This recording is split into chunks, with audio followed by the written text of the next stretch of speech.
Hey guys, welcome back to my channel behind the bylines. आपने शायद recently Aravalli hills का नाम न्यूज़ में सुना होगा।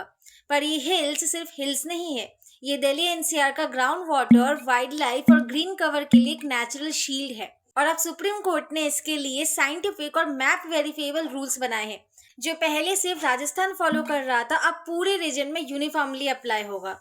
अब इसका कॉन्टेक्स्ट क्या है? कुछ महीने पहले राजस्थान के गांव में लोग कंप्लेन कर रहे थे कि ट्रक्स उनके आसपास इलीगल सैंड और सॉइल डंप कर रहे हैं। राजस्थान के पास अरावली में माइनिंग के लिए पहले से ही एक फॉर्मल डेफिनेशन थी। ये 2002 की स्टेट गवर्नमेंट कमेटी रिपोर्ट पर बेस्ड थी और रिकार्ड मर्फी के लैंडफॉर्म क्लासिफिकेशन को फॉलो करती थी, जिसका मतलब है कि हिल्स को 100 मीटर और उनके जियोलॉजिकल स्ट्रक्चर के हिसाब से डिफाइन किया जाता था। लेकिन बाकी स्टेट्स में यूनिफॉर्म रूल्स नहीं थे, जिससे लूप होल्स बढ़ने लगे। सुप्रीम कोर्ट ने मई 2024 में कमेटी बनाई और बोला अरावली हिल्स और रेंजेस को साइंटिफिकली और यूनिफॉर्मली डिफाइन करना जरूरी है। नए माइनिंग लीजेस रोकने हैं, एनवायरनमेंट को प्रोटेक्ट करना है और एक proper management plan for sustainable mining बनाना है। नवंबर दिसंबर 2025 में ये ऑफिशियल डेफिनेशंस और डायरेक्टिव्स रिलीज किए गए। चलिए देखते हैं ऑफिशियल डेफिनेशंस क्या कहते हैं। According to official definitions, Aravalli hills कोई भी लैंडफॉर्म जो अरावली डिस्ट्रिक्ट्स में हो और लोकल ग्राउंड से 100 मीटर या ज्यादा ऊपर हो, उसके पीक, स्लोप्स और सराउंडिंग लैंड को मिलाकर अरावली हिल माना जाएगा।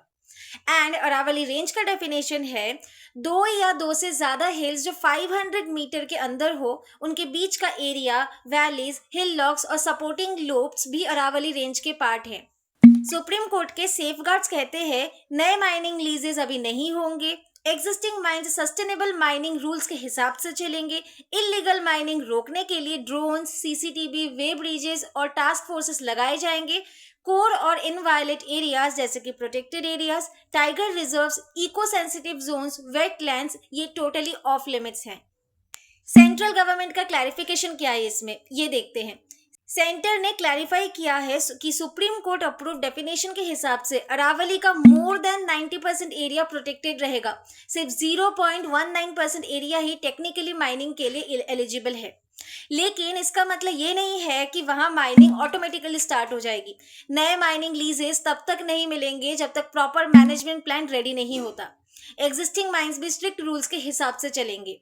तो गाइस, अरावली हिल्स अब स्ट्रिक्ट प्रोटेक्शन में है, लेकिन एक स्ट्रॉन्ग क्वेश्चन उठता है। 100 मीटर हाइट और जियोलॉजिकल क्लासिफिकेशन के हिसाब से डिफाइन होने की वजह से कुछ छोटे रिजेस और लोअर हिल्स जो water recharge, wild life corridors और इकोलॉजिकल इंपॉर्टेंट है, उनका फॉर्मल कवरेज लिमिटेड हो सकता है।